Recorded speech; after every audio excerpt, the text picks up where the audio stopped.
Okey. Suara tak ada. Tak suara. Tak buka.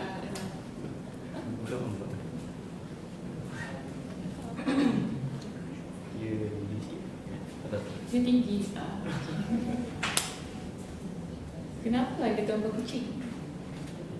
Saya masuk je dah memang ada. So tak ada kan. Betul letak Bilal. Bagus.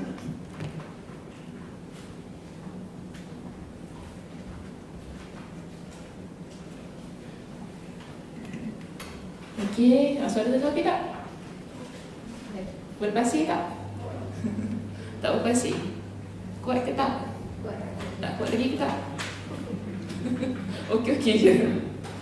Okey, bismillahirrahmanirrahim. Innal hamdalillah nahmaduhu wa nasta'inuhu wa nastaghfiruh wa na'udzu billahi min shururi anfusina wa min sayyiati a'malina. Man yahdihillahu fala mudilla lahu wa man yudlilhu fala hadiya lahu. وأشهد أن لا إله إلا الله وحده لا شريك له وأشهد أن محمدا عبده ورسوله أما بعد رب اشرح لي صدري ويسر لي أمري واحلل عقدة من لساني يفقهوا قولي ربي زدني علما وارزقني فهما اللهم إنا نسألك علما نافعا ورزقا طيبا وعملا متقبلا السلام عليكم ورحمة الله وبركاته. Apa khabar? Semua sihat hari ni? Alhamdulillah. Semua ada buku? Ada? Siapa belum ada? Buku kat mana? Kak Zah mana? Mana? Kak Zah mana? Minum air juga? Minum air. Siapa tadi minum air? Oh, memang sebelah minum air. Aku pula. Kak Rana minum air? Ada minum? Liza? Okey. Apa dia? Nak pergi mana? Kerja ada? Bilang dulu kenapa? Sila.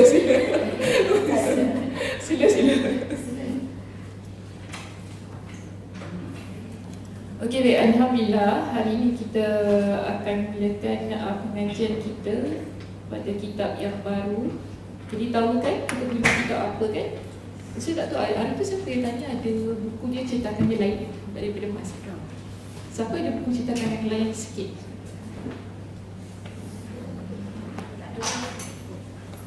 Tak ada. Oh, dia tak datang hari ni. Tak ada yang mungkin saya rasa cetakan tu daripada penerbit yang berbeza lah. Tapi wallahualam lah kalau terjemahannya sama. Sebab apa kalau baiknya kita dapatkan kitab yang sama sebagaimana yang saya gunakan. Jadi bila saya baca dapat ni lah kan, dapat baca sama kan. Sebab kalau ambil cetakan yang berbeza, bimbang cara terjemahan juga berbeza. Nanti kan bila saya baca lain pula ya. Sebab ni bahasa Indonesia, kalau bahasa Melayu boleh lagi faham sendiri kan. Kalau bahasa Indonesia saya nak kena terjemah juga ni. Sebab dia guna bahasa yang agak berbeza. Jadi Alhamdulillah buku ni kita tak akan terus masuk kepada perbincangan tentang nama-nama Allah kan. Nama-nama Allah ada berapa secara basicnya? Siapa tahu? 99. Bermula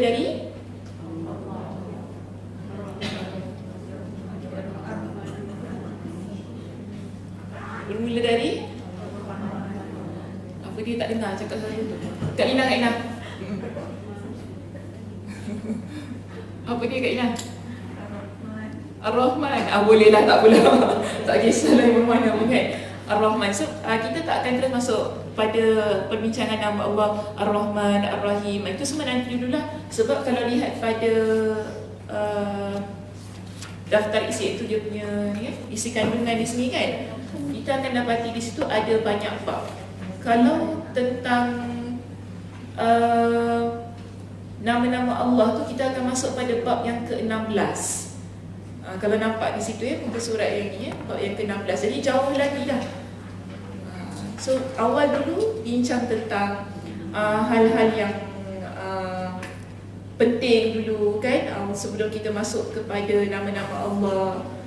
Nama-nama Allah tu akan bermula daripada bab yang ke-16 hingga bab yang ke-80. Jadi Ustazah tak masuk terus daripada bab yang ke-16. Kita baca dulu daripada awal, fahamkan dulu tentang asma Allah ini, baru masuk kepada perbincangan nama-nama Allah. Dia begitu perbincangan yang akan saya bawa dalam kelas ini. Baik, jadi hari ini kita akan masuk pada bab kita yang pertama. Bab yang pertama akan membincangkan tentang kedudukan ilmu. Silakan.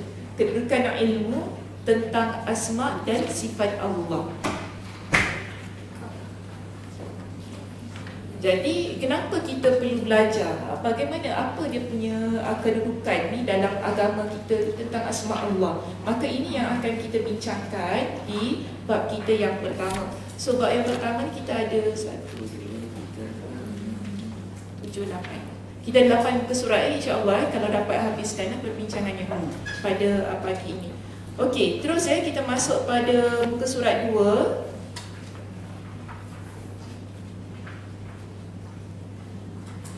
Muka surat 2 di situ bincangkan tentang fikih. Fikih dia kata kan? Fikih atau kefahaman. Jadi fikih ini bila kita nak guna bahasa kita sendiri, kita akan kata ia adalah kefahaman. Selalu kita ada fiqh apa? Bila kita belajar. Kalau dalam agama kita fiqh terbagi kepada berapa?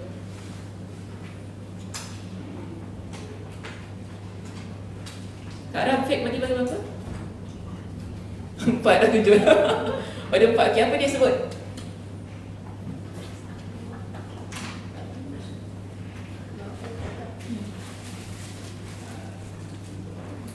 Kenapa 8? Bagi Mas fiqh berapa? Masuk kelas saya kena tanya jangan. Tak ada name list kat sini. Kak Nani kat belakang. Duduk sebelah saya sini. Ya Allah, Masya Allah, barakallah. Saya bangun baru saya nampak. Kak Nani fiqh berapa? Kak Nani fiqh ada berapa? 4. Okey, apa dia? Pertama apa dia? Satu pun tak apalah Kak Nani sebut. Dia ketawa tu. Ustazah bantu dia, Ustazah kat sana. Pertama, fiqh ibadah. Kan? Salah. Pertama kita ada fiqhul ibadah. Seterusnya kita ada fiqh apa? Apa dia? Fiqh Islam. Memang semua Islam. Cuma pembahagian tu. Kita ada fiqhul ibadah, muamalat. Muamalat macam tentang apa? Jual beli. Okey. Lagi? Fiqh munakahat. Munakahat macam? Kahwin. Kahwin ingat je kahwin. Yes, kahwin, nikah, cerai. Itu semua kita panggil fiqhul munakahat. Yang terakhir? Jenayah. Jenayah macam apa? Kisah. Siapa tu kalau bahasa kita? Kriminal. Okey? Jenayah. Tentang jenayah. Assalamualaikum. Sila. Fiqhul jenayah ni kita bincang tentang hal-hal yang berkaitan dengan jenayah, crime. Jadi dalam agama kita dia ada hukum lah Kalau orang yang mencuri, apa hukum dia? Termasuklah orang yang berzina, mereka yang minum arak, mereka yang membunuh. Itu semua kita masuk dalam perbincangan fiqhul jenayah. Jadi di sini selain daripada fiqh yang 4 itu, sebenarnya setiap apa yang dinamakan dengan kefahaman ataupun hukum hakam, kita panggil ia dengan fiqh juga. Okey, sebab tu di sini dia kata fikih atau kefahaman tentang asma Allah, iaitu fiqh asma Allah ini, hukum hakam tentang asma Allah Subhanahu wa ta'ala yang indah, iaitu Asmaul Husna, merupakan bahasan yang mulia dalam khazanah ilmu keislaman. Jadi perbincangan tentang Asmaul Husna dilihat sebagai satu disiplin ilmu yang sangat indah, yang sangat mulia dalam keilmuan agama kita. Maka dia kata bahkan ia adalah ilmu fikih yang paling agung, iaitu al-fiqhul akbar. Adapun fikih Asmaul Husna ini termasuk kategori paling awal dan terdepan dalam cakupan sabda Nabi SAW. Okey, di sini Nabi SAW bersabda, Nabi kata, "May yuridillahu bihi khairan yufaqihu fid-din." Siapa yang Allah kehendaki untuk mendapatkan kebaikan, dia akan memberikan kepadanya kefahaman dalam masalah agama Islam ataupun dalam isu-isu agama Islam. Hadis riwayat Al-Bukhari dan juga Muslim. Okey, faham tak hadis ini? Cik Salimah mana? Cik Salimah, faham tak Cik Salimah? Dia cakap apa tu? Belum, tengah ni Tengah fikir Cik Salimah. Okey. Siapa faham? Okey. Tanya. Kak Nani faham? Tengok saya. Oh, buku tak ada, belum beli. Dah habis, alamak saya. Dah habis. Kat bawah dah habis? Dekat Shopee je. Boleh kat Shopee. Oh, okey. Yang dekat bawah dah habis? Dah habis dekat dia order lagi. Oh. Tengah order agak kan 1 month welcome. 1 month welcome.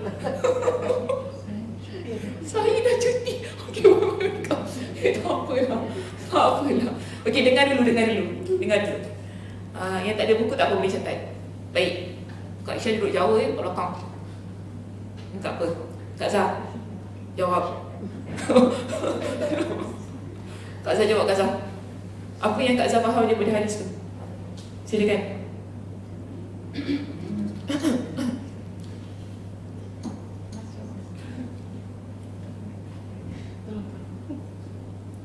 Nak tolong? Okay, siapa-siapa nak tolong boleh angkat tangan.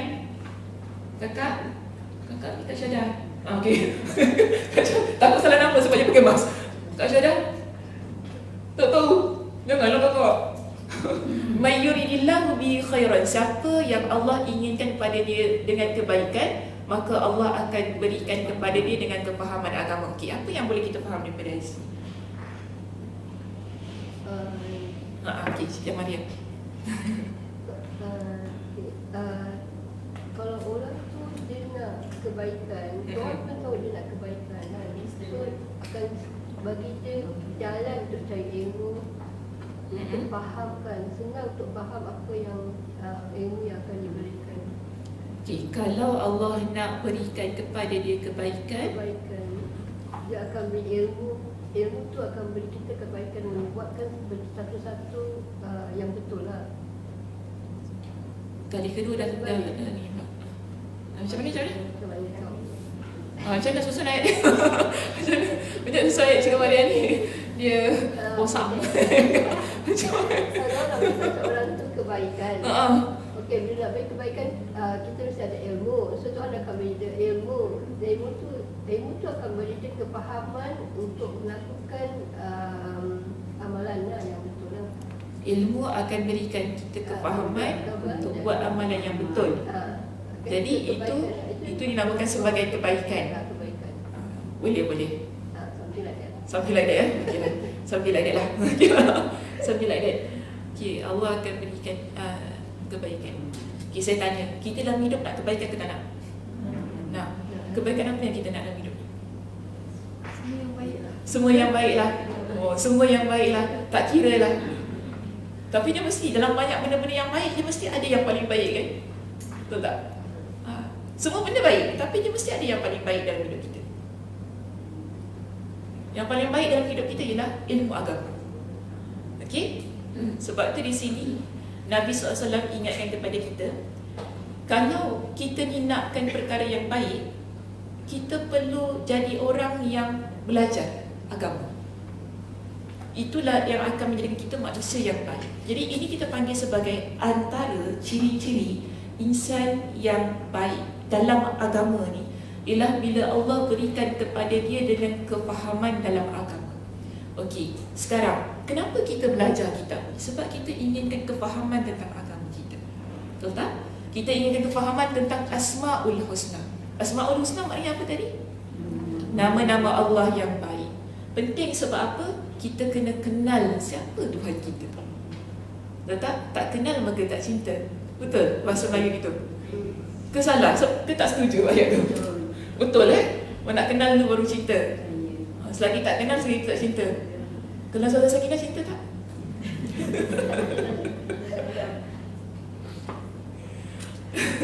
Kenal suara sakinah cinta ke tak? Tak cinta juga lah. Benar gitu je lah, tak cinta. Biasa. Tu feeling dia biasa je. Kenal biasa je. Gitu je. Oh, dapat ilmu dia berusaha jadi luar biasa perasaannya. Oh, tengok berdegup-degup ya jantungnya. Gitu sekali ya.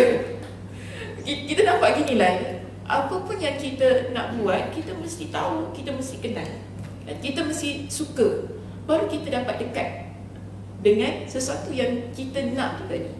Kita kalau suka satu makanan, dia mesti dekat dulu kan dengan makanan tu kan. Tak tiba-tiba terus suka. Dia mesti ada pengenalan, makanan ni masaknya macam mana, ingredients dia apa. Orang kalau dah suka sangat makanan tu, dia akan usaha tengok apa yang dalam makanan ni, so sedap sangat. Orang tu kan perasaannya kan. Kenapa? Ya silakan. Ya silakan. Assalamualaikum. Ada kursi? Assalamualaikum. Oh, masing-masing mengangkat beg masing-masing. Alhamdulillah. Ya, sila. Mana-mana tempat yang ada.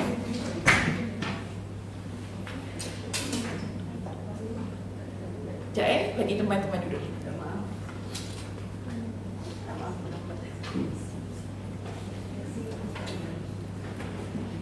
Okey, sekarang bila kita nak tahu tentang sesuatu, kita nak suka tentang sesuatu, jadi kita kena kenal.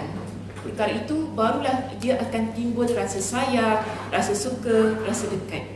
Begitu juga dengan Allah Subhanahu Wa Taala. Kita nak kenal Allah, kita nak sayang Allah. Sebab kita tahu kita kena sayang Allah di tempat yang paling tinggi. Dia tak boleh tempat yang kedua, ketiga kan. Bila dengan Allah ni kan, Allah tu mesti yang pertama. Tapi kalau Allah nak sebagai tempat yang pertama, namun kalau kita tak kenal, kita problem. Betul tak? Kita problem. Macam mana kau tak kenal tapi kau boleh sayang? Masalah kan?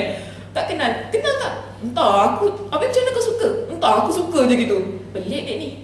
Kita kata, something wrong. Ada masalah. Sebab kalau kita nak sayang, kita nak suka, dia mesti kenal dulu.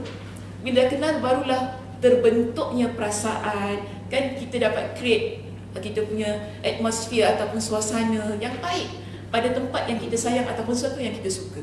Maka dengan Allah lebih-lebih lagi. Kita perlu kenal, kita perlu tahu Allah tu bagaimana, sifatnya bagaimana, sehingga setiap sesuatu yang ada pada Allah menyebabkan kita lebih dekat kepada Allah, menyebabkan kita lebih sayang kepada Allah, dan tidak ada yang selain Allah dalam hati kita. Dia sedemikian. Jadi sekarang bila kita faham tentang ilmu Asma'ul Husna ini, itulah yang membuatkan kita jadi orang yang baik. Kan? Jadi orang yang baik dalam agama, orang yang baik pada sekitaran manusia yang ada dalam kehidupan kita, yang akhirnya kita tahu bagaimana untuk menjalani kehidupan ini dengan cara yang terbaik. Kerana kita kenal siapa Tuhan kita.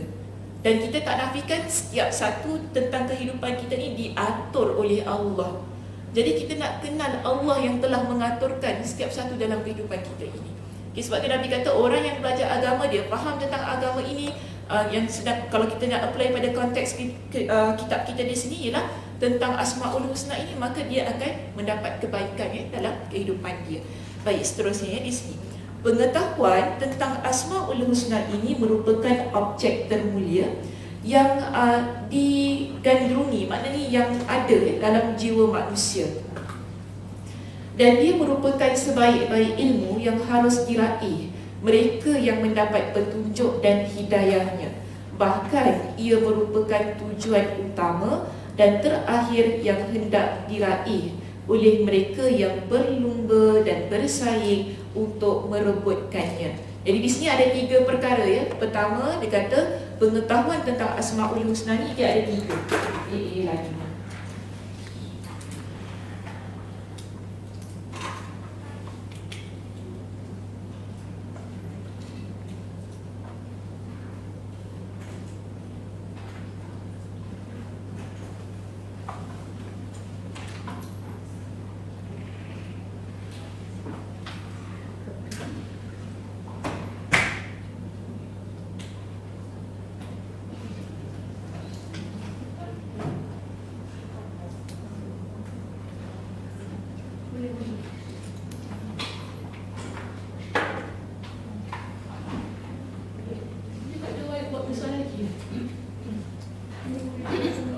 Tak kena di sini Kalau di sini nampak ke? Kena sengit kepala. Tiba-tiba keluar satu sakit tu, dah ada. Kepala semua gini. Tak ada buat tak usah lagi. Kabel lain tak ada. Apa dia? Kabel lain tak ada. Bilik lain. Bilik lain. Sorry kejap.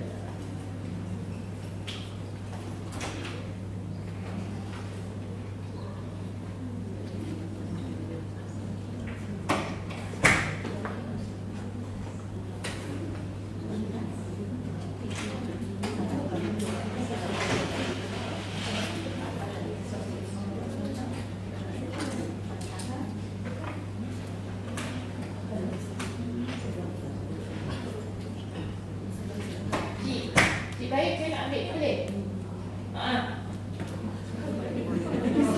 Ini kecil sangat lah tak muat. Tengok ni letak mana?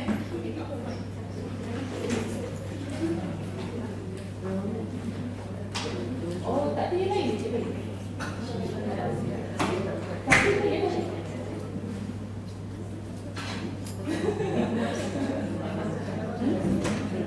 Memang ada satu je ke? Tak ada yang lain.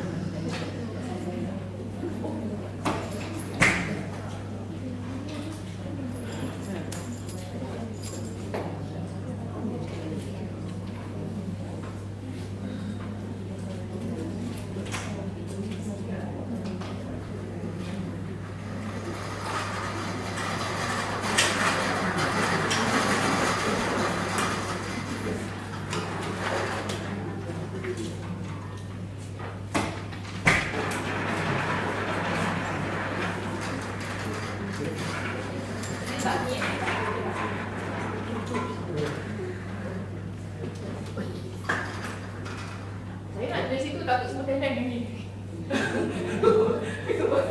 Saya. Terima kasih Cik Rahim.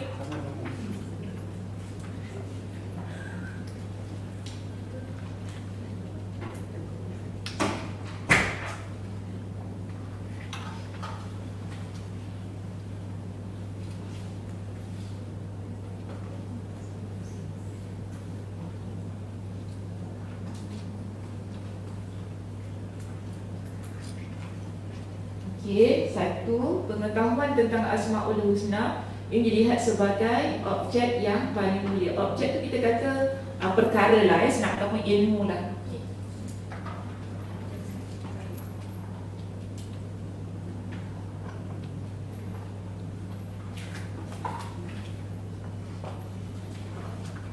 Kedua, tadi ada tiga kan? Kedua cakap apa? Sebaik-baik ilmu yang perlu diraih.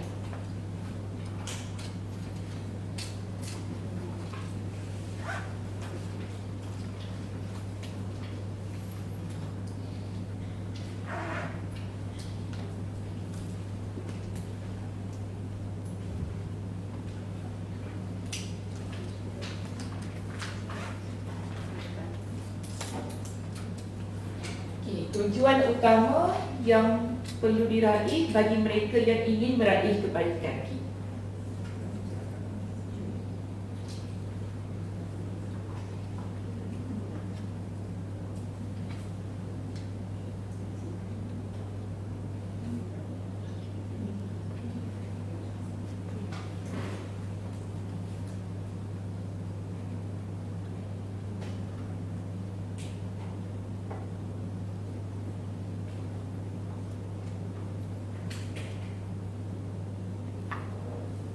Ustazah, online whiteboard nampak sikit aja.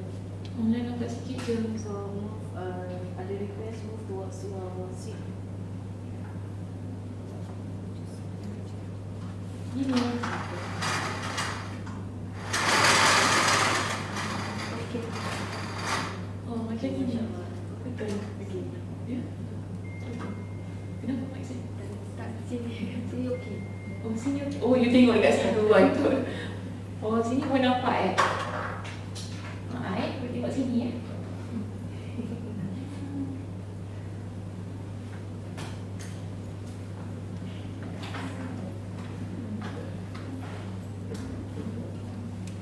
Cuma saya punya kerusi.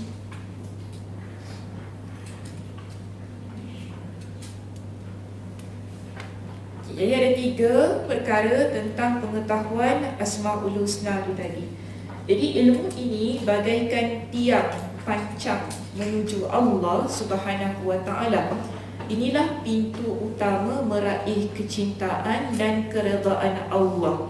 Jalan lurus bagi siapa saja yang dicintai Allah dan dipilihnya kelak. Jika setiap bangunan itu memiliki fondasi, maka fondasi agama Islam adalah beriman kepada Allah, berikut asma dan sifat-sifatnya. Semakin kukuh sebuah fondasi, maka ia akan semakin kuat menopang bangunan tersebut sehingga tidak akan runtuh dan hancur. Okay, jadi ini dia cakap tentang bangunan lah. Kita apa-apa pun bila kita nak bina sebuah bangunan, asas dia, tapak dia mesti kuat. Kalau tapak dia tak kuat, kita bina bangunan sampai 20 tingkat pun dia akan roboh. Ada begitu. Yang kuat dia mesti bawah tu. Sama juga dengan diri kita. Yang mesti kuat ialah keimanan kita. Ia merupakan tapak ataupun asas yang membentuk diri kita menjadi muslimah yang bagaimana. Tapi kalau asasnya tak kuat, imannya sikit-sikit sahaja, mudah dibawa ke kanan ke kiri kan, orang ajak pergi jumpa bomoh pun pergi juga gitu kan, orang ajak benda mepek-mepek pun ikut aja. Kalau begitu keadaannya maknanya belum kuat lagi. Kita mudah terikut dengan ajakan orang yang mana kita tak fikir terlebih dahulu adakah ianya boleh merosakkan keimanan ataupun tidak, ataupun ia boleh merosakkan amalan ataupun tidak.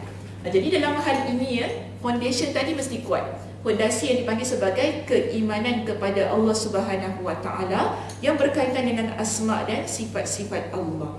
Baik, Imam Ibnul Qayyim rahimahullah berkata, siapa yang ingin membangun gedung yang tinggi, maka dia harus mengukuhkan fondasinya dan dia juga harus selalu terus memantau pembangunannya. Sesungguhnya bangunan yang tinggi menjulang tertumpu kepada kekuatan dan kekukuhan fondasinya. Amal perbuatan dan darjat kemuliaan seseorang ibarat satu bangunan, sedang fondasinya adalah iman. Setelah fondasi bangunan ini kuat dan kukuh, ia akan menopang bangunan itu menjulang tinggi. Jika salah satu bahagian bangunan ini rosak, perbaikannya pun akan mudah dilakukan. Okey, sekarang kita lihat bangunan ni kan, bangunan ni tinggi macam ini kan. Mana saya bangun ni?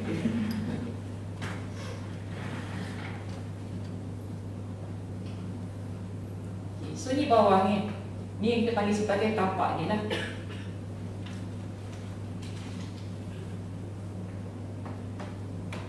Jadi maksud Imam Ibnul Qayyim Al-Jauziyah di sini, dia kata bangunan ini kalau tapak dia baik, maka dia akan membangun bangunan yang menjulang tinggi yang baik juga.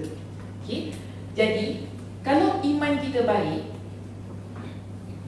iman yang baik, kita ni akan jadi ni, kita lah, cakap kita yang umpama dalam bangunan yang baik, yang memiliki tapak yang baik.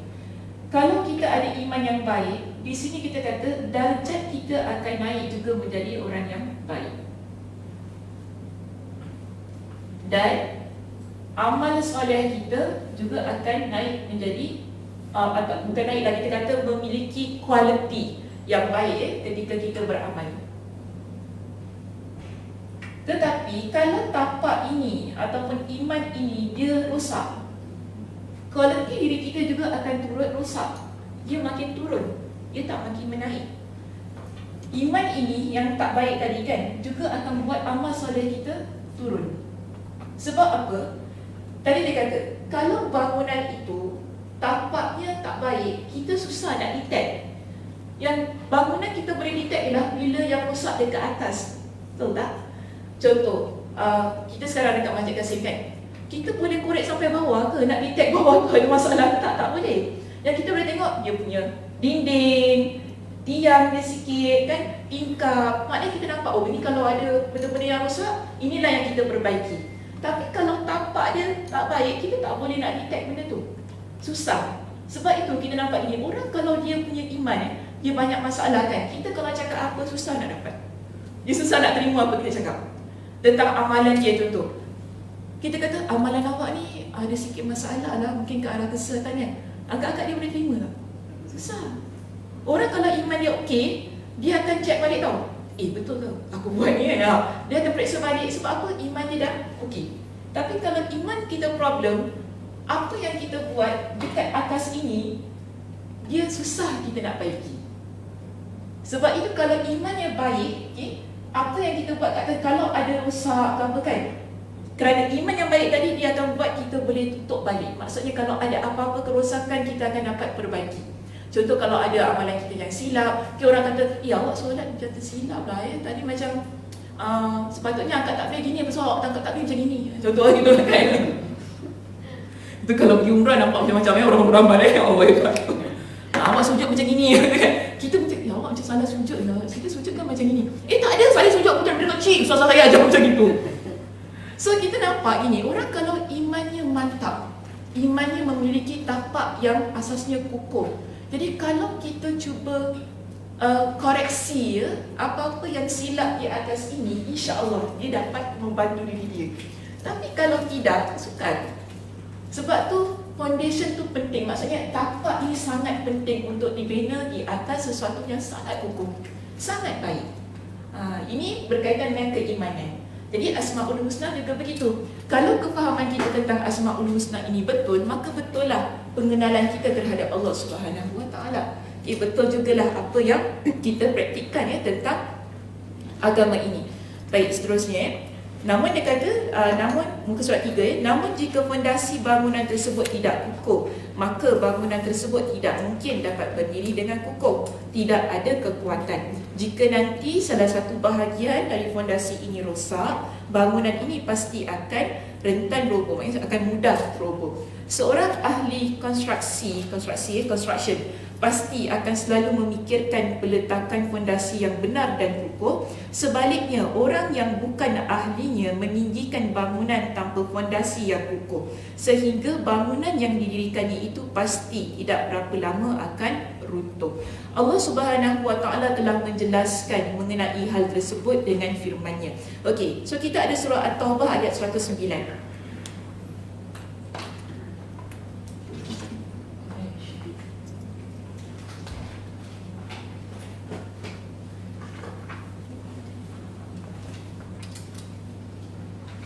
Kita ada surah At-Taubah di sini ayat 109. Allah Subhanahu Wa Taala memberikan kepada kita dengan dua situasi berkenaan dengan pembinaan masjid. Allah kata begini, afaman assasa bunyanahu ala taqwa minallahi wa ridwanin khair amman assasa bunyanahu ala syafa jurufin hari fanhara bihi fi nari jahannam. Maka apakah orang-orang yang mendirikan masjidnya di atas dasar takwa kepada Allah dan keredaannya itu yang baik? Ataukah orang yang mendirikan bangunannya di tepi jurang yang runtuh, lalu bangunan itu jatuh bersama-sama dengan dia ke dalam neraka Jahannam? Jadi ada dua keadaan di sini. Allah beritahu kepada kita. Okey? Satu, orang yang dia membina masjid berdasarkan kepada ketakwaan dan keredaan Allah Subhanahu Wa Taala. Allah tanya, mana satu yang lebih baik? Adakah masjid yang dibina berasaskan kepada ketakwaan dan keredaan, atau masjid yang dibina di tepi jurang, yang mana jurang itu boleh bawa dia masuk ke dalam api neraka? Kalau kita pilih yang mana? Satu ke dua? Satu. Kenapa? Dah pula tanya kenapa. Semua dah confident dah. Satu, okey. Kenapa? Kenapa? Selamat. Atas dasar keredaan Allah. Sebab tu dia selamat. Kalau tepi jurang tak selamat lah kan? Masuk neraka. Betul, masuk neraka tak selamat. Masuk neraka tak selamat. Betul lah, masuk neraka tak selamat. Jadi di sini, okey, Allah nak beritahu kepada kita, dalam keadaan apapun yang ingin kita lakukan sebagai seorang hamba, asasnya niat ni sebenarnya. Niatnya itu ialah kerana Allah Subhanahu Wa Taala. Okay, kenapa kita buat satu perkara? Niatnya ialah kerana Allah. Jadi di sini kata takwa dan redha Allah. Takwa tu apa? Cik Maria, takwa apa Cik Maria? Takwa, cakap dia. Oh, bila gini susah ya. Okay. Liza, takwa apa Liza? Ish, jangan cakap tak tahu tu. Ya, Kak Ram, okey Kak Ram. Taat pada perintah Allah, meninggalkan larangan Allah. Okay, taat kepada perintah Allah dan meninggalkan larangan Allah. So apa pun yang kita buat, kita mesti ingat kenapa saya buat perkara ini, kenapa saya tinggalkan perkara ini. Kerana saya taat kepada Allah Subhanahu Wa Taala. Maka ini kita panggil ia sebagai ketakwaan. Okay, ketakwaan yang ada pada diri kita ketika kita melakukan sesuatu perkara tersebut. Jadi Allah kata mana satu yang lebih baik, maka kita akan memilih ketakwaan kita kepada Allah Subhanahu Wa Taala, sama dengan bangunan itu tadi. Okay, bangunan yang inilah yang saya lukis ni. Diri kita lah. Okay, diri kita sama juga. Kita perlu ada satu asas yang kuat pada diri kita, ialah ketakwaan kepada Allah. Maka itulah lebih baik daripada kita ni nak jadi orang yang duduk dekat atas angin. Faham duduk atas angin?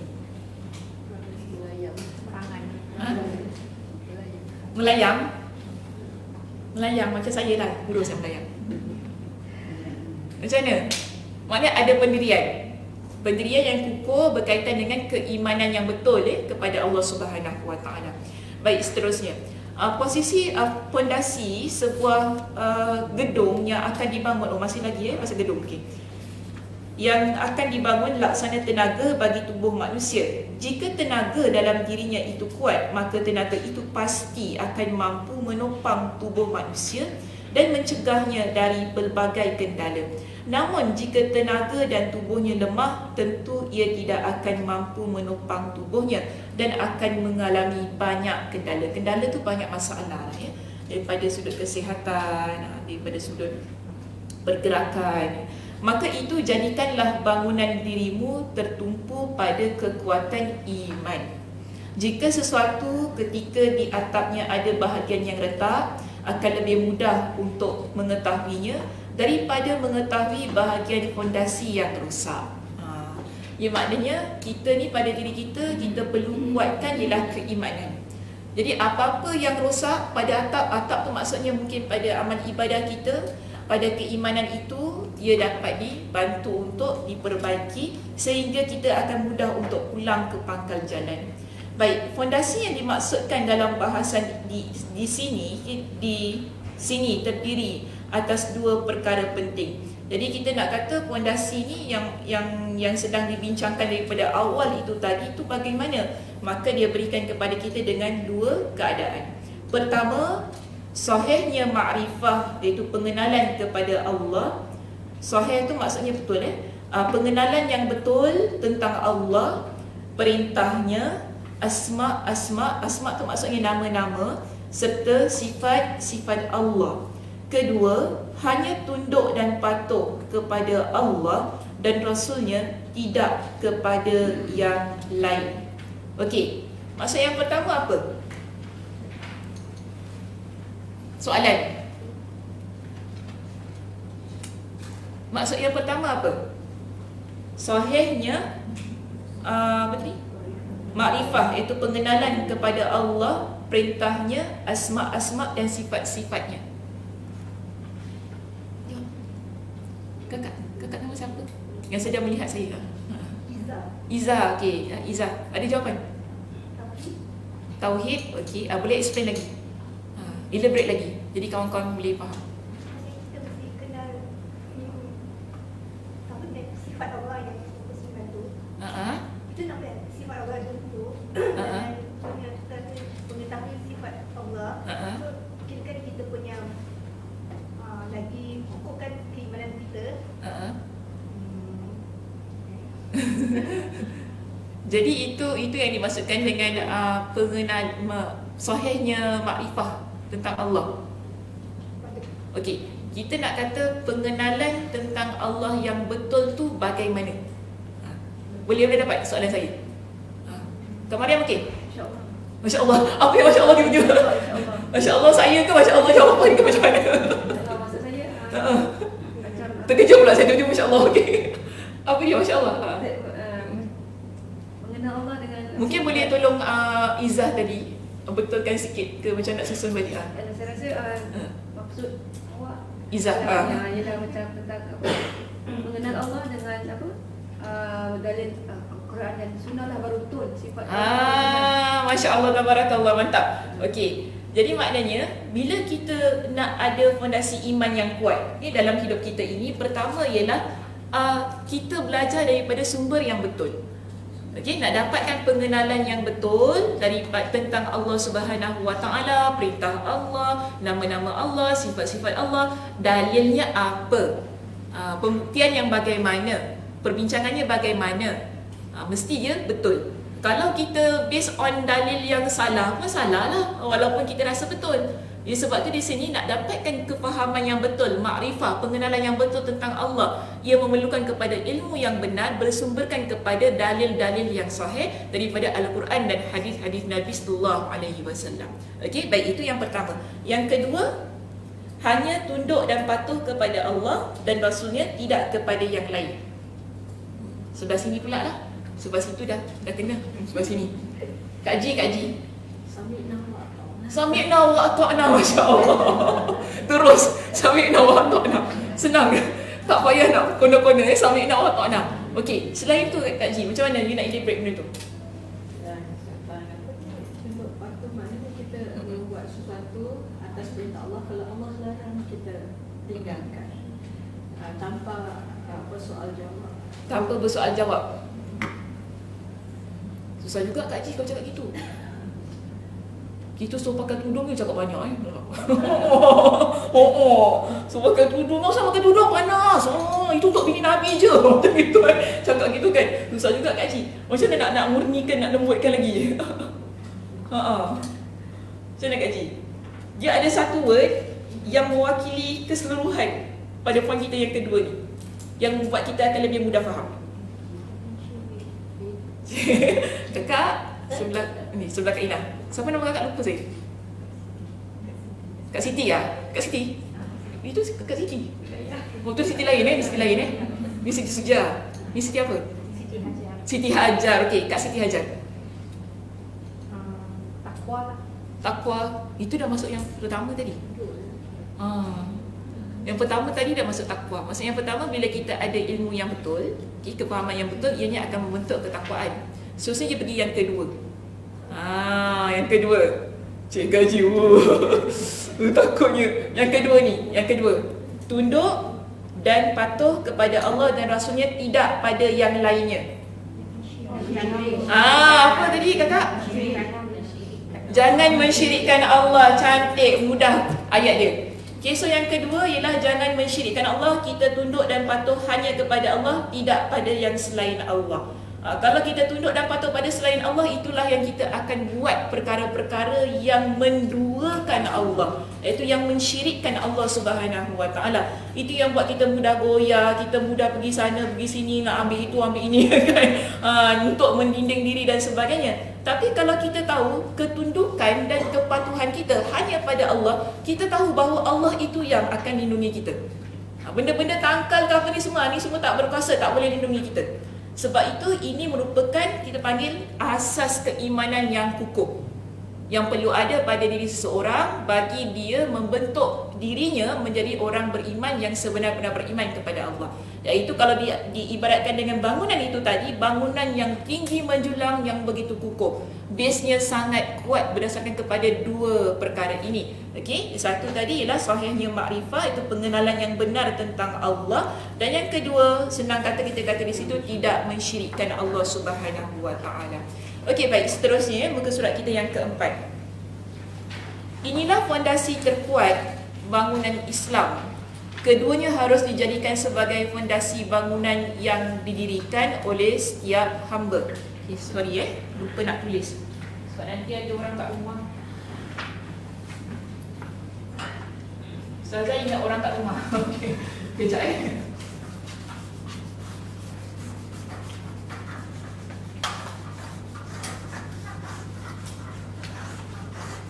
Orang kat kelas pun saya ingat juga Okey.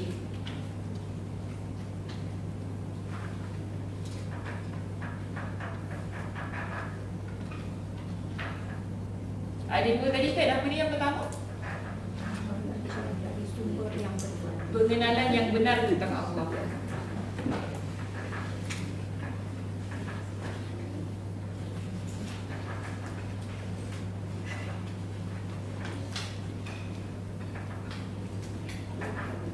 Okey, yang kedua,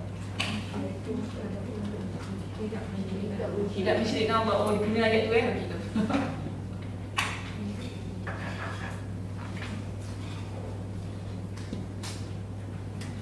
Jadi ada dua perkara ini yang menjadi sumber keimanan atau asas keimanan yang kukuh bagi diri seseorang. Sebab tu dia kata di sini, inilah fondasi terkuat bangunan Islam. Keduanya harus dijadikan sebagai fondasi bangunan yang didirikan oleh setiap hamba Allah. Dengan fondasi ini sudah cukup baginya untuk meninggikan bangunan sesuai keinginannya. Oh, dia ambil daripada kitab Fawaid.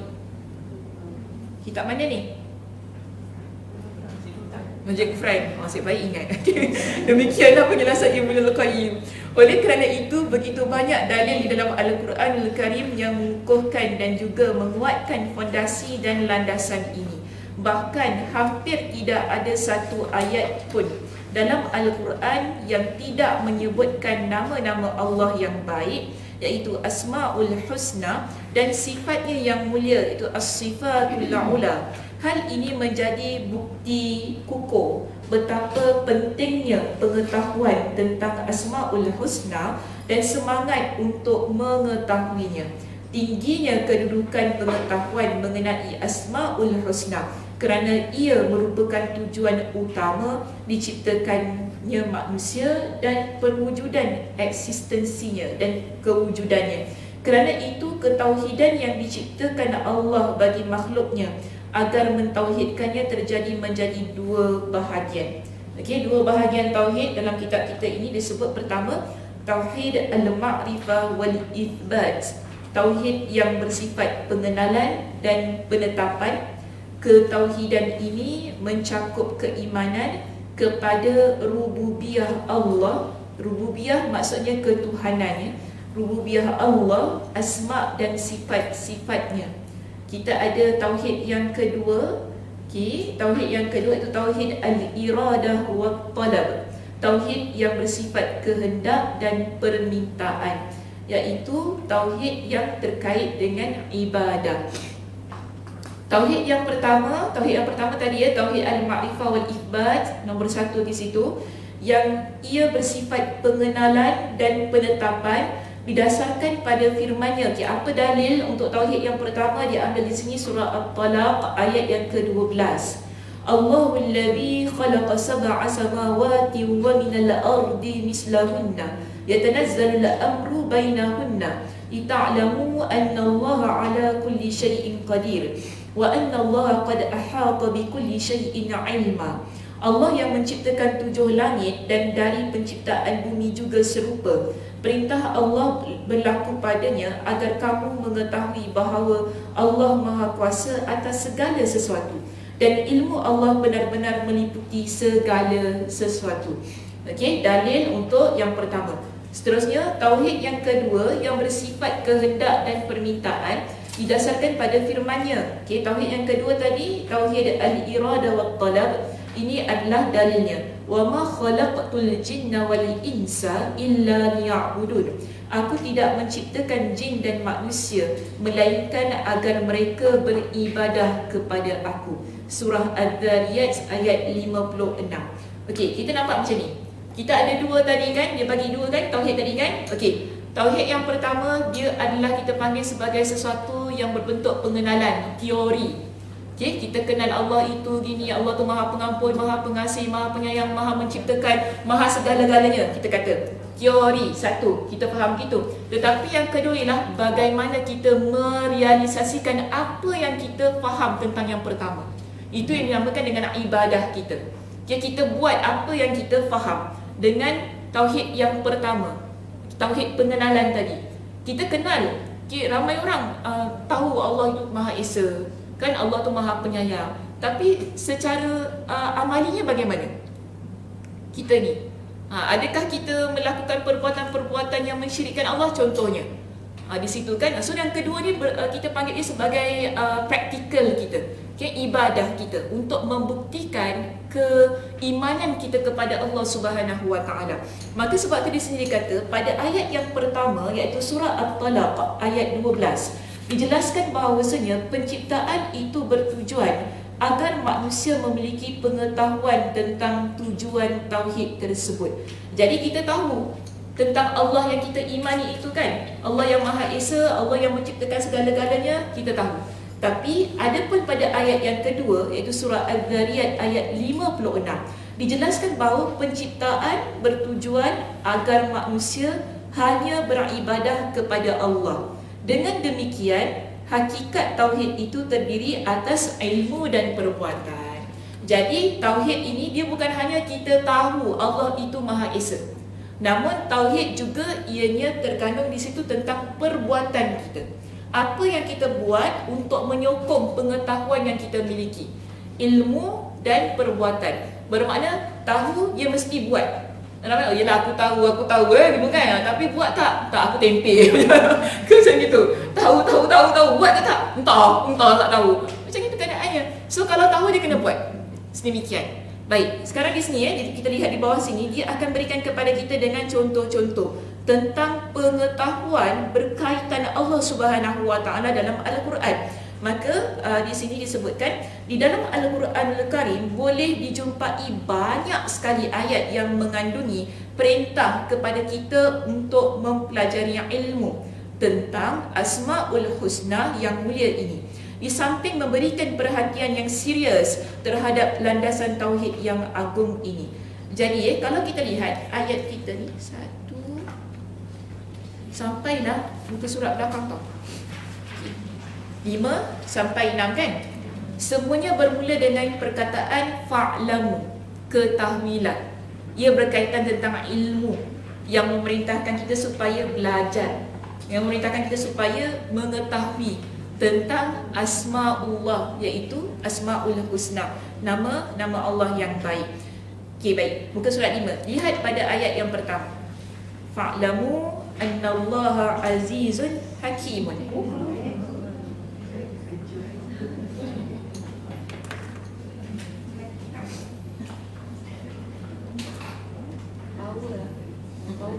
Itu mati juga? Mati juga? Ada. Cuma gelap je. Kejap orang kat rumah tengah blackout.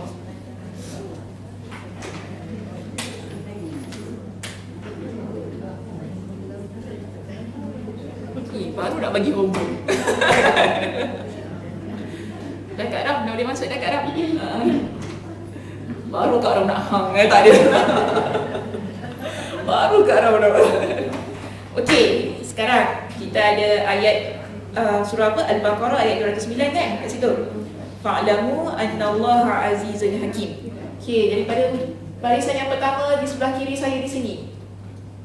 Kak Mariam, Kak Siti, kakak nama siapa saya? Kak Yani, okey. Dekat ayat situ mana satu asma-Allah? Jangan jawab. Saya nak yang depan jawab. Aziz lagi? Hakim. Betul Kak Siti? Betul? Confirm?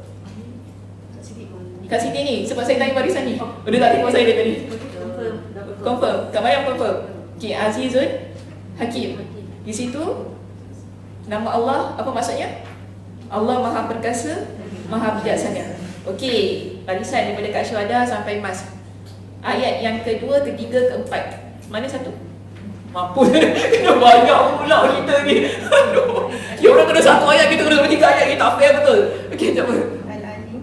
Al-Alim. Mana dia? Yang mengetahui. Al-Baqarah ayat 231. Mana? Al-Alim. Alimun. Ki annallaha bikulli syai'in alimun. Allah Maha mengetahui segala sesuatu. Okey. Seterusnya Basir. Basir di situ. Basir maknanya apa? Allah Maha melihat. Okey. Yang terakhir Halim. Halim Ghafur. Okey, Ghafur maknanya apa? Allah Maha Pengampun. Halim Maha Penyantun. Baik, seterusnya ke surat yang ke-6. Jawablah ramai-ramai, malas nak yang satu. Jawablah ramai-ramai. Okey. Ayat yang ke-244 surah Al-Baqarah. Sami'un alimun. Sami' maknanya apa? Mendengar, alim, maha mengetahui. Letak maha depan situ untuk membezakan dengan makhluk takut nanti kita sama. Ia maha mendengar, maha mengetahui. Baik, ayat yang seterusnya surah Al-Baqarah 267. Mana satu? Ghaniyun. Ghaniyun maknanya maha kaya. Hamidun, maha terpuji. Baik, seterusnya ayat Al-Maidah ayat 98. Ghafurur Rahim maknanya apa? Maha pengampun, maha penyayang. Itu saja ke? Itu saja? Syadidul Iqab. Ini juga kita panggil sebagai nama dan sifat Allah. Allah sangat keras siksaannya. Okey, Syadidul Iqab. Boleh gariskan atau membulatkan. Siapa yang ada buku lah. Yang belum ada buku standby, yang tiada buku boleh bulat-bulat. Okey, seterusnya surah Al-Anfal ayat 40. Yang mana satu?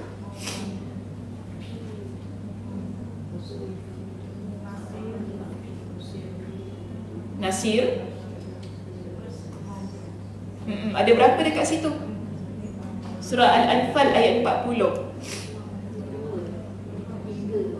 3. 2 ke 3 ke 4?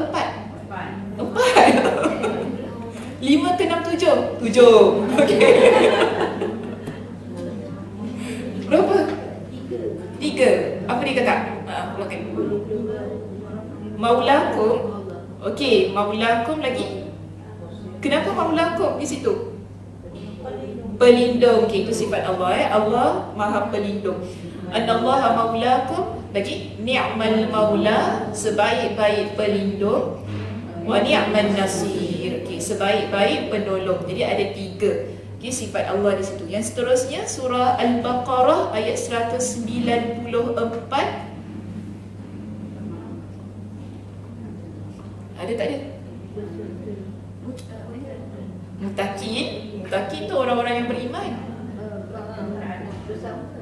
Apa dia? Cikgu Mariam tadi sebut apa? Bersama. Kebersamaan Allah. Okey, ini sifat Allah. Annallaha ma'al muttaqin. Allah itu bersama orang-orang yang bertakwa. Ini juga kita panggil sebagai Asmaul Husna. Okey, seterusnya surah Al-Baqarah ayat 235.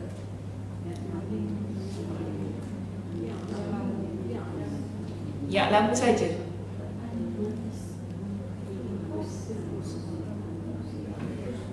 Ya'lamu ma fi anfusikum. Dah sampai akhir macam lain macam. Okey. Ya'lamu ma fi anfusikum. Okey, boleh gariskan yang itu. Allah mengetahui apa yang ada dalam hatimu. Ini sifat Allah. Allah tu Maha mengetahui.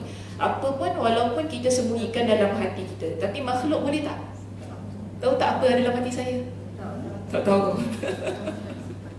Dan kalau ada orang kata, Kak Siti saya tahu tu dalam hati Kak Siti tu macam mana.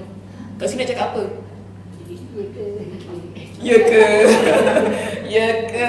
Tahu apa dalam hati saya. Orang kata, sedangkan ikan dalam kolam. Saya tahu jantan betinanya, ini kan pula hati manusia. Boleh pula. Tak ada maknanya, berangan dia. Dia tak tahu pun ada dalam hati kita. Okay, kita kadang-kadang saya nak beritahu ni, kita kadang-kadang cepat mudah terpengaruh tau bila orang kata dia tahu tentang diri kita. Kalau ada orang kan tiba-tiba kan kita baru kenal, I tahu tau sebenarnya apa yang ada dekat dalam hati. Kita pun, macam mana you tahu? So amazing.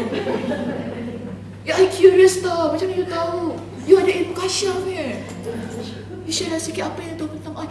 Betul. Bila dia cakap betul kan, kita dah mula ni excited Kita dah mula masa itulah kita akan mula mengagungkan orang tu. Kita akan mula percaya cakap dia. Ini bahaya. Okay, ini bahaya. Tak boleh. No. Kita dah mula, kita akan jadi orang kata macam apa-apa semua tanya dia. Kau tahu tak orang tu macam mana? Kau nampak emas tak? Dia tu PE sosok kau tu. Dia ikhlas tak kerja dengan sosok tu? Kau tahu si Mas tu badannya besar. Hati dia kecil. Gitu kan. Oh, geram je Mas dengar. So kita kalau ada orang yang tiba-tiba dia claim, dia dakwa diri dia tu tahu apa yang ada dalam isi hati manusia, tak betul, tak boleh. Sebab yang kita tahu Allah yang maha mengetahui apa yang ada pada hati kita. Baik, seterusnya yang terakhir di situ. Fa'lam annahu la ilaha illallah. Ni paling mudah. Mana satu tu? La ilaha illallah. Tidak ada Tuhan melainkan Allah. Itu Allah tu Maha Esa. Jadi ayat yang memiliki makna serupa dengan ayat di atas tidak kurang ada 30 ayat. Maknanya kita ada banyak lagi ayat-ayat dalam Al-Quran yang menyebutkan tentang Asma'ullah Husna. Jadi di sini cuma diberikan kita sebagai contoh sahaja untuk sebagai dalil, sebagai bukti kan, sebagai satu bentuk kita panggil kepentingan kenapa perlu belajar, kerana Allah yang perintahkan kepada kita, iaitu Allah kata wa'lamu wa'lamu i'lamu fa'lamu wa'lamu fa'lam. Maka perkataan ataupun lafaz i'lam itu kan ketahuilah, maka kamu ketahuilah, itu semua menunjukkan satu arahan kepada kita agar belajar tentang nama-nama Allah. Okey.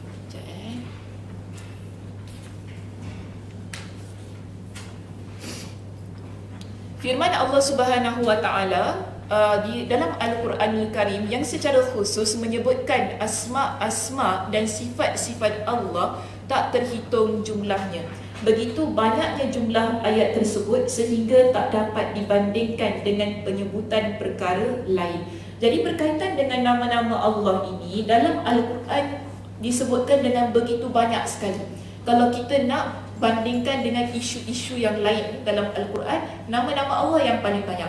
Sebab apa? Kita kalau baca Al-Quran kan, setiap ayat dalam Al-Quran tu dia pasti ditutup dengan sifat-sifat Allah. Ar-Rahman, Ar-Rahim contohnya kan. Apa lagi? Ghafurur Rahim. Tadi kita nampak ada sebut nama Ni'man Nasir, Ni'mal Maula.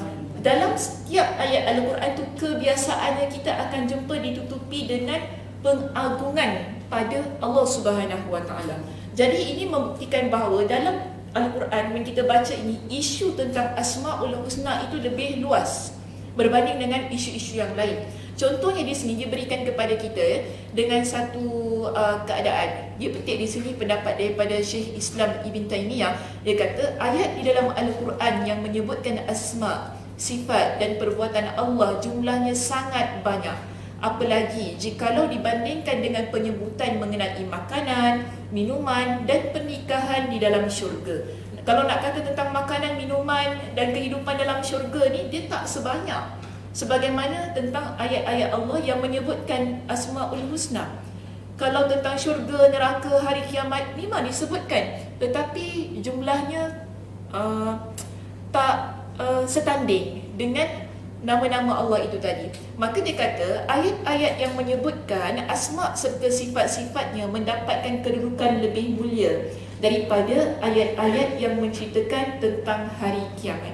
Dan ayat yang mulia di dalam Al-Quran kerana menyebutkan asma dan sifat Allah adalah Ayatul Kursi. Semua hafal Ayatul Kursi?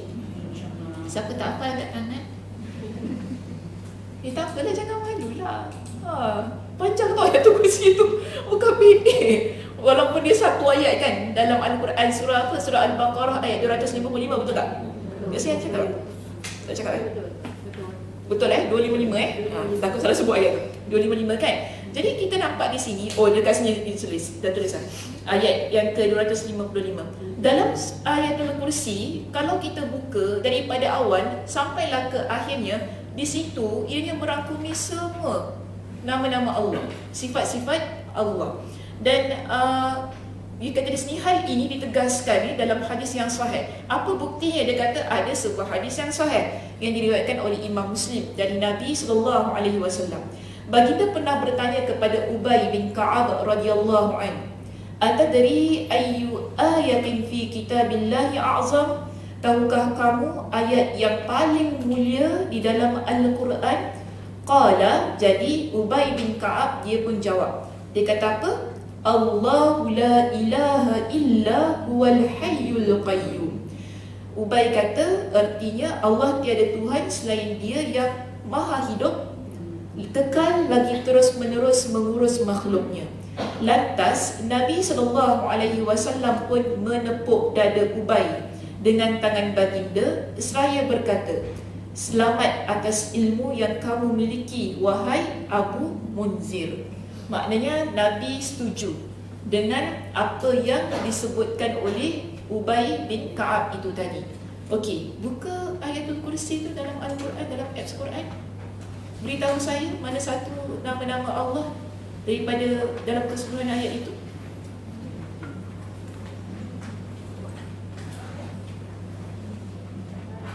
Kalau Cik Kamaria hafal, Cik Kamaria baru nak buka tak? Ke tak bawa ni, tak bawa handphone. Allahu la ilaha illa huwal hayyul qayyum. Okey, sebut siapa saya. Okey, saya panggil nama dah. Kak Ram. Ayat yang pertama di situ. Mana satu? La ilaha illa huwa. Itu yang pertama. Okey, itu yang pertama. Apa maknanya Kak Ram? Tidak ada Tuhan selain Allah. Okey, yang kedua Al-Hayyu. Al-Hayyu maknanya apa? Maha hidup. Ketiga Al-Qayyum. Al-Qayyum maknanya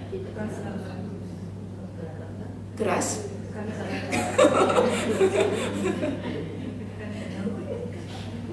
Tegas ke keras ke apa?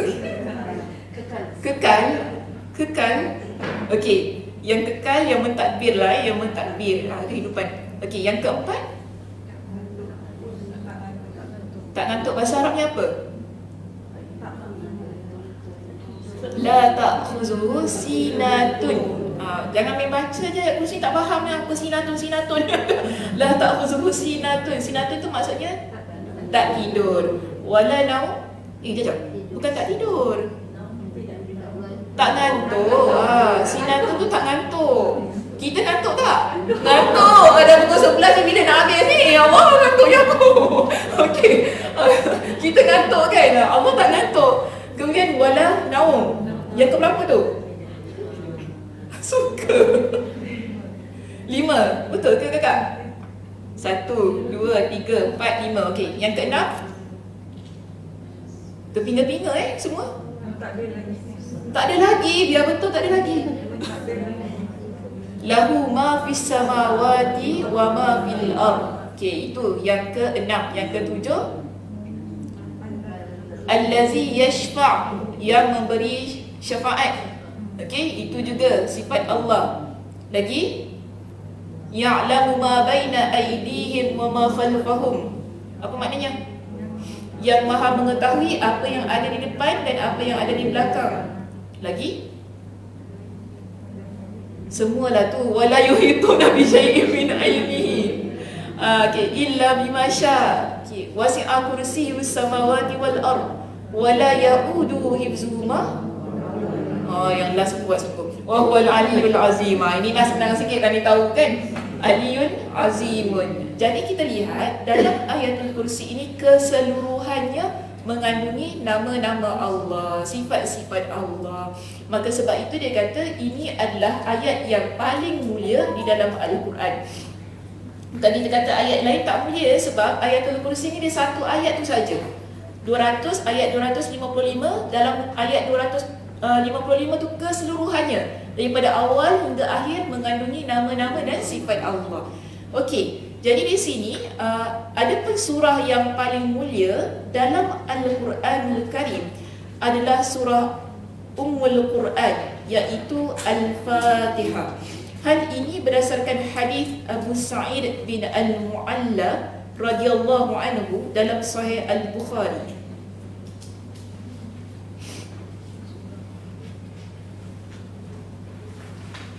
Betul tak saya sebut nama ni? Al-Mu'alla. Tak apalah, nanti kalau salah saya betulkan ni.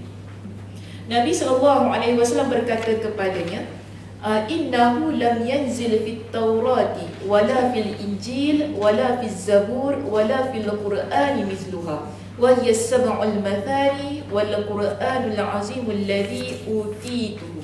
Sesungguhnya tidak pernah diturunkan baik dalam kitab Taurat, kitab Injil maupun dalam kitab Az-Zabur. Bahkan di dalam Al-Quran itu sendiri surah yang serupa dengannya, iaitu Al-Fatihah. Nabi kata surah ini ialah As-Sab'ul Mathani dan Al-Quranul Azim. Ini nama lainnya bagi surah Al-Fatihah. Dua nama lain untuk surah Al-Fatihah yang diturunkan kepadaku. Nota kaki nombor 4 di bawah itu, kita ada nota kaki yang panjang ya, dekat bawah muka surat 8, menyebut tentang hadis yang penuh. Yang kita baca di atas ni kan, ini adalah hadis yang sebahagiannya sahaja. Jadi dia letak nota kaki, hadis ini berasal daripada mana, okey, kisahnya tentang apa, maka dia cerita dekat situ. Jadi dia kata hadis ini terdapat dalam Sahih Al-Bukhari. Hadis ini adalah penggalan dari hadis Abu Sa'id bin Al-Mu'la bahawa Nabi SAW berkata kepadanya, sungguh aku ingin mengajarkan kepadamu sebuah surah yang merupakan surah yang paling mulia dalam Al-Quran sebelum kamu beranjak keluar dari masjid ini. Jadi Nabi dia jumpa dengan sahabat ini, okay? Sa'id ni, Abu Sa'id. Jadi dia kata, Nabi kata kepada dia, sebelum kau keluar daripada masjid, aku nak ajarkan kau dengan satu surah. Jadi dia kata setelah itu Nabi menggenggam tangan aku. Tak kala hendak keluar dari masjid, aku bertanya kepada baginda, bukankah tadi anda mengatakan, sungguh aku ingin mengajarkan kepadamu sebuah surah yang paling mulia di dalam Al-Quran? Nabi pun menjawab, surah itu tidak lain adalah As-Sab'ul Mathani, yakni 7 ayat yang diulang-ulang, surah Al-Fatihah dan Al-Quranul Azim yang diturunkan kepada aku. Okey, kenapa Al-Fatihah disebut As-Sab'ul Mathani?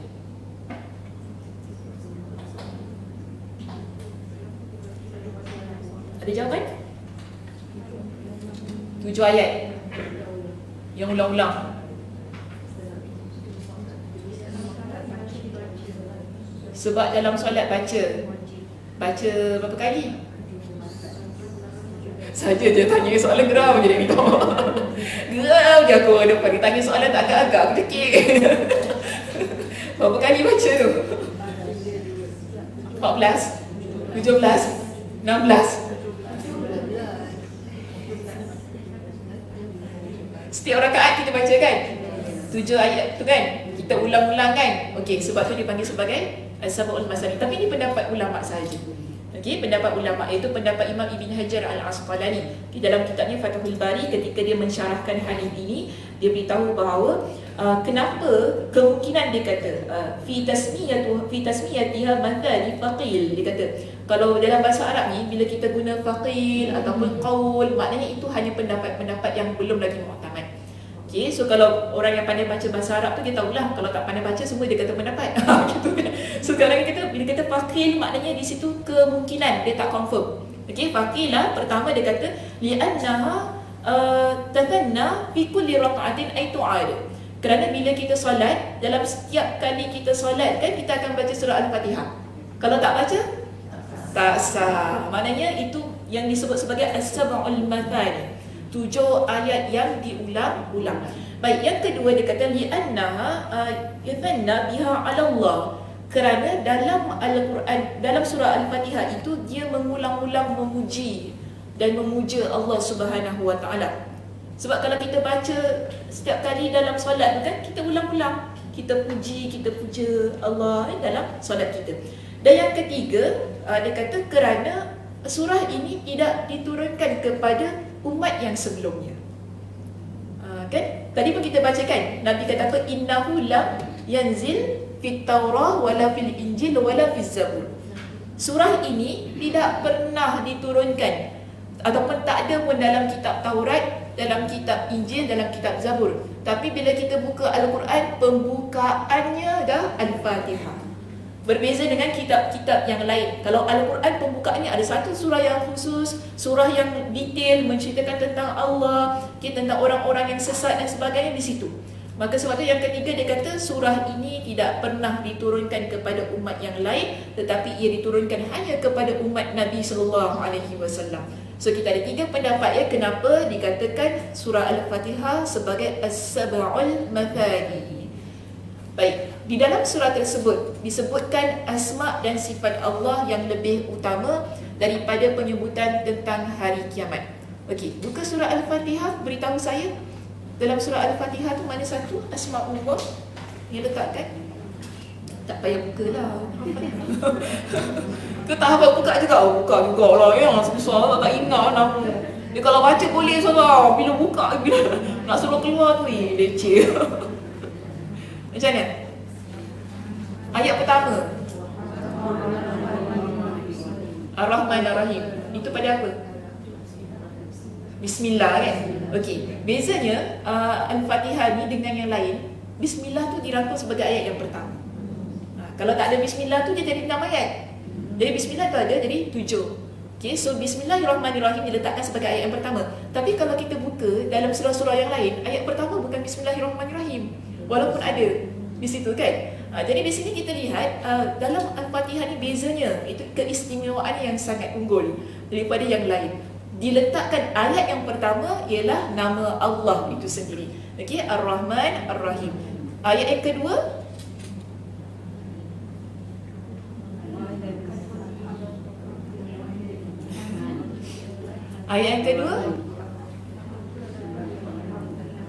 Rabbil Alamin. Okey, ayat yang kedua Rabbil Alamin. Ayat yang ketiga Ar-Rahman Ar-Rahim.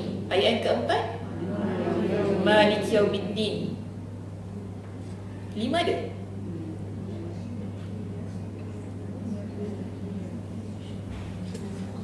5 ada? Entah. Tak ada. Minta pertolongan. Lagi? Tolong je.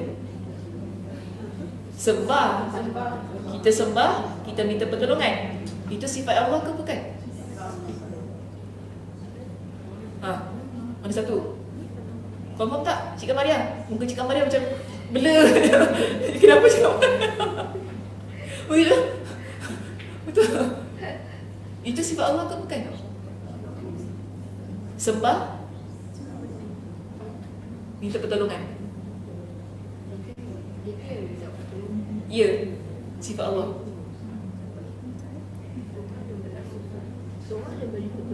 Macam mana Kak Syarah? Sifat Allah. Tak tahu juga. Macam mana dia semua tak tahu? Cakap saya tahu. Semalam saya boleh tengok gambar kita kat tangga. Okey, sekarang kita kata iyyaka na'budu, hanya kepada engkau lah kami sembah dan hanya kepada engkau lah kami minta pertolongan. Jadi sifat Allah ke bukan? Sifat Allah. Kenapa Cik Salimah? Cik Salimah dah gini confident tu maknanya. Okey, saya tanya. Kenapa Cik Salimah? Pertolongan pada Allah. Sebab kita hanya minta pertolongan pada Allah. Kita tak minta pertolongan kepada makhluk. Kita berpegang kepada Allah Subhanahu Wa Taala, tawakal kita kepada Allah kan. Maka sebab tu kita kata ia adalah sifat Allah. Okey, yang ke-6 di situ. Ihdinas siratal mustaqim. Macam mana? Ada tak sifat Allah kat situ? Ada. Apa dia? Ihdina. Sebab yang beri hidayah itu hanya Allah. Ini perbuatan Allah. Dia tak boleh pada orang lain. Boleh ambil di situ. Siratal ladzina, itu tak adalah. Yang nombor 7 tidak ada. Sebab itu dia menerangkan apa yang ada pada ayat yang ke-6. Ayat yang ke-7 menjelaskan apa yang ada pada ayat yang ke-6. Okey, baik. Jadi dia kata di sini di dalam Sahih Al-Bukhari, balik pada muka surat yang ke-8, perenggan yang kedua terakhir. Di dalam Sahih Al-Bukhari disebutkan riwayat dari Nabi sallallahu alaihi wasallam melalui jalur yang lain bahawa firman Allah Subhanahu wa taala, Qul huwallahu ahad, surah Al-Ikhlas setara darjatnya dengan sepertiga Al-Quran. Jadi sepertiga Al-Quran tu dah mewakili Qul huwallahu ahad. Siapa yang baca surah Al-Ikhlas ini seolah-olah dia baca sepertiga daripada Al-Quran tersebut. Dan kalau kita lihat daripada surah Al-Ikhlas ini, daripada awal hingga akhir juga keseluruhannya menyebut tentang sifat-sifat Allah, nama-nama Allah. Okey, baik. Di dalam Sahih Al-Bukhari juga dijelaskan bahawa Nabi memberi kabar gembira bagi kaum mukminin yang membaca surah ini. Seraya bersabda, aku sungguh sangat mencintai surah ini. Surah apa? Surah Al-Ikhlas. Okey. Surah Al-Ikhlas kerana di dalamnya terkandung sifat Ar-Rahman. Sungguh Allah mencintai orang yang membacanya. Nota kaki nombor 6 di bawah. Okey. Hadis ini diambil daripada Sahih Al-Bukhari dan juga Sahih Muslim. Nabi menjelaskan bahawa Allah mencintai para hamba yang suka berzikir dengan menyebut sifat-sifat Allah, dan bahasan ini sangat luas. Okeylah. Okey, tutup. Ambil yang last sekali di situ. Muka surat 9. Ambil perenggan yang kedua. Sesungguhnya hanya Allah yang wajib disembah. Tidak ada sesuatu pun yang wajib disembah selain Dia. Namun, kebanyakan manusia justru disibukkan dengan dunia yang diciptakan untuk mereka, bukan menyibukkan diri dengan Allah yang menciptakan semua itu. Setuju? Setuju? Kenapa setuju? Kita lalai. Kita sibuk dengan dunia yang Allah ciptakan. Lagi, kita tak sibuk Allah yang Maha menciptakan. Kita tak sibuk dengan Allah yang Maha menciptakan, tapi kita sibuk dengan apa yang Allah ciptakan. Betul? Contoh? Contoh? Sibuk kerja. Habis kalau tak kerja tak ada duit kakak. Gurau je. Okey, kerja. Ada orang macam terlalu sibuk bekerja kerana kerjakan macam tak cukupkan duit. Jadi sampai lupakan ibadah dia. Sampai lupakan ibadah. Okey, siapa yang bagi kita kerja? Allah. Bukan bos kita Allah. Jadi orang beriman kefahamannya begitu. Maka di sini Allah pun ingatkan kepada kita pada ayat yang ke-9 surah Al-Munafiqun. Allah kata, ya ayyuhalladzina amanu la tulhikum. Wahai orang-orang yang beriman, janganlah la tulhikum amwalukum wala auladukum. Janganlah harta bendamu dan anak-anakmu. Jadi ada dua perkara di sini yang seringkali buat kita jadi insan yang lalai. Satu, harta kita. Dua ialah anak-anak kita. An zikrillah, daripada mengingat Allah. Wa may yaf'al dzalika, siapa yang dia itu sangat sibuk dengan hartanya, sangat sibuk dengan urusan anak-anaknya sehingga dia lalai daripada mengingati Allah, orang yang buat semua perkara ini, faulaika humul khasirun. Allah kata mereka itulah orang-orang yang merugi. Hanyalah kepada Allah kita memohon pertolongan dan Dialah memberi petunjuk kepada segala kebaikan. Okey, alhamdulillah selesai. Apa pengajaran yang boleh kita ambil daripada perbincangan pagi ini? Yang pertama, siapa nak keluarkan Kak Ina? Senyum-senyum ke Kak Ina, silakan. Alamak, baru tutup kitab, kena buka balik. Alamak. Okey, Kak Ina, pertama Kak Ina apa dia? Kita harus kukuhkan keimanan kita. Pertama, cantik, Masya Allah, Tabarakallah. Kita harus kukuhkan keimanan kita kepada Allah Subhanahu wa ta'ala. Islam yang betul.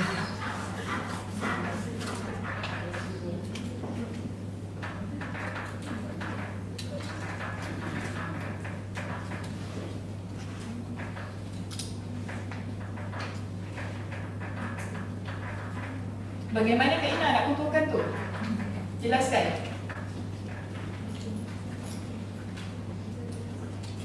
Sila jelaskan. Kita mesti ada ilmu. Kita mesti ada ilmu lah. Okey. Ilmu agama. Ilmu agama lagi. Dan kita harus Adakah ilmu agama semata-mata? apa yang kita belajar. Kita mesti mempraktikkan apa yang kita belajar. So itu yang kita panggil sebagai cara untuk mengukuhkan keimanan kepada Allah. Begitu caranya. Part of it. Ada part of it? Dah pula ada part of it. Okey. Tak apa Kak Ina, saya kurang je. Saja je, bukan pucat. Kak Ina jangan ambil risau ni. Allah takut dia saya. Tiba-tiba je call. Sudah, minggu depan tak ada orang datang. Memang aku minggu depan cuti raya. Tak ada orang, sesi kedua tak ada orang datang dah. Sudah pergi kelas saya kena tanya. Okey, pengajaran yang kedua, apa yang boleh dikeluarkan daripada perbincangan pagi ni? Okey, sini pula lah. Situ dah bagi, Anda dah bagi dah. Ke sini. Ya, hello. Sini. Tengok saya kat sini. Semua duduk macam. Sini. Okey, apa pengajaran yang kedua? Pengetahuan sama senang. Itu bukan pengajaran. Itu bukan pengajaran. Pengetahuan nama Allah tu betul. Cuma selain itu, sebab daripada tadi memang kita bincang tentang pengetahuan nama-nama Allah. So daripada perbincangan pengetahuan tentang nama-nama Allah tu, apa yang kita dapat? Macam tu. Macam tadi kan, yang pertama kita dapat kukuhkan keimanan kita kepada Allah. Kedua, sila. Mengukuhkan asas ataupun foundation kita dengan menimba ilmu dari sumber yang Sahih. Itu masuk yang pertama tadi, sama. Sama. Boleh masukkan dekat situ. Okey, poin kakak tu. Okey, yang kedua tak ada. Yang kedua. Ya Kak Ji. tidak mensyirikkan. Tidak, okeylah boleh. Malah tunggu ya. Tidak syirik. Bolehlah Kak Ji. Tidak syirik kepada Allah. Contoh macam mana Kak Ji? Bila kita belajar Asmaul Husna, kenapa kita boleh jadi orang yang tak mensyirikkan Allah? Oh, sudah. Tidak menggunakan dan menyekutukan Allah. Okay, bagaimana? Contoh. Perbuatan yang dilarang. Perbuatan yang dilarang. Seperti kata Ustaz tadi, bomo. Janganlah takut saya. Memuja manusia. Maknanya kita hanya tahu untuk puja Allah, puji Allah, sehingga kita tidak puja manusia. Ini yang menyebabkan poin kedua ini keluar. Okey. Yang ketiga dan yang terakhir, jangan risau. Okey, terakhir. Takut nak sampai 5 tak boleh balik. Okey, terakhir. Siapa nak bagi? Kalau nak bagi angkat tangan. Suruh tanya Liza, ada permintaan. Ya. Liza. Tak baik member, kena. Reda tak Liza? Reda, okey. Setiap nama-nama Allah mengingatkan kita kebesarannya, so kita tak syirik. Nombor 2 dah. Alamak, poin aku. Nombor 2 dah tadi, tidak syirik. Nak lagi, okey. Merealisasikan apa yang kita belajar, yakni dengan teori. Okey, boleh. Merealisasikan. Tepuk tangan dah. Cuba buat sikit. Marhaba.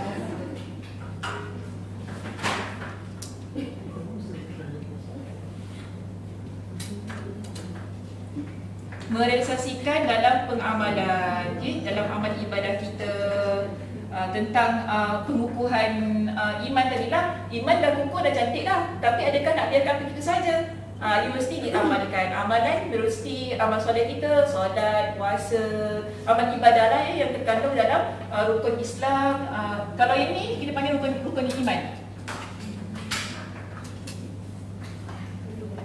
Kalau yang nombor 3, rukun Islam. Rukun iman dan rukun Islam tak boleh pisah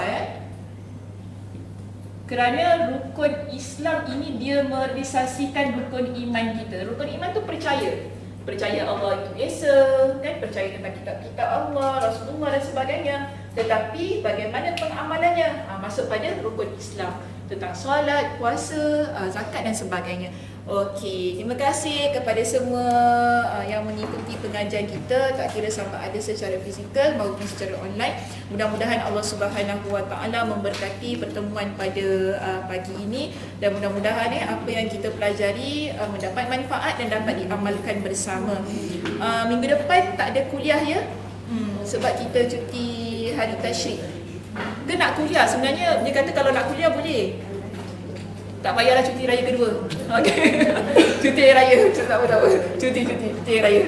Baik, saya tutup dengan tasbih kafarah. Subhanakallahumma wa bihamdika asyhadu an la ilaha illa anta astaghfiruka wa atubu ilaik. Assalamualaikum warahmatullahi wabarakatuh.